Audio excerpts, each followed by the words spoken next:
असांजे चैनल खे सब्सक्राइब करे ऐं बेल बटन दबाईंदा। सजे में यार बेपरवाह कयो हथ में गोले मुल्क सजे में यार बेपरवाह कयो हथ में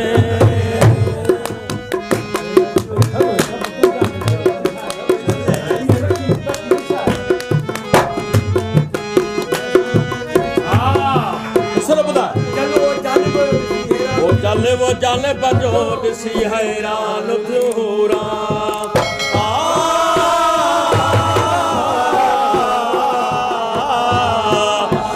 वो जाले बजो दिसी हैरान थूरा ओ चले वो जाले बजो दिसी हैरान थूरा ओ कसूर किरी पटते पयूं वाह जो कयो थमे ओ कसूर किरी पटते पयूं वाह जो कयो थमे बोले मुल्क सजे में यार बेपरवाह कयो हथ में बोले मुल्क सजे में यार बेपरवाह कयो हथ में सब साह कयो हथ में सब साह कयो हथ में बोले मुल्क सजे में यार बेपरवाह कयो हथ में बोले मुल्क सजे में यार बेपरवाह कयो हथ में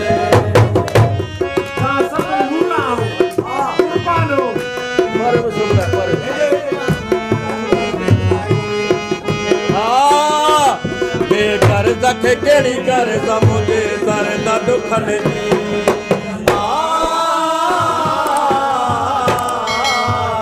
बेगर दखे केड़ी करे मुझे दर्द दुखन जी बेगर दखे केड़ी करे मुझे दर्द दुखन जी ओ सुनाए नाथ जो दरिया हो गयो थमे ओ सुनाए नाथ जो दरिया हो गयो थमे बोले मुल्क सजे में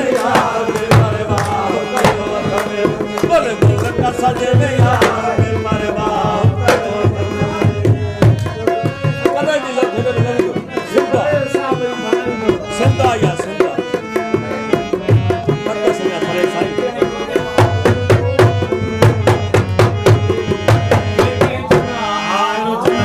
जड़ो यार तो जो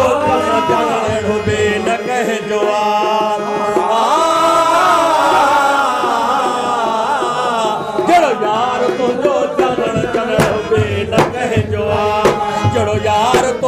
जानन चढ़ो बे न कहे जो हिते हुते कबर कयामत ले हमरा कयो थमे हिते हुते कबर कयामत ले हमरा कयो थमे बोले मुल्क सजे में यार बेपरवाह कयो थमे बोले मुल्क सजे में यार बेपरवाह कयो थमे सब साह कयो थमे सब साह कयो थमे बोले मुल्क सजे में यार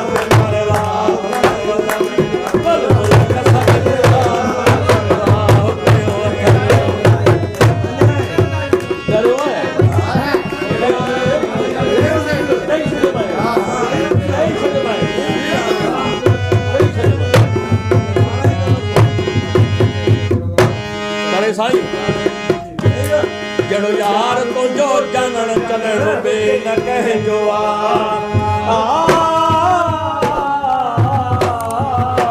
जड़ो यार तो जो जानन चलड़ो बे न कहे जो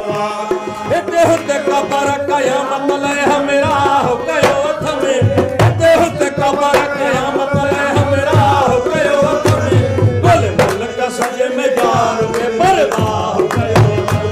बोले मुल्क सजे में यार बेपरवाह सब साह कयो थमे सब साह कयो थमे बोले मुल्क सजे में यार बेपरवाह कयो थमे बोले मुल्क सजे में यार बेपरवाह कयो थमे जियो साईं असांजे चैनल खे सब्सक्राइब करे ऐं बेल बटन दबाईंदा।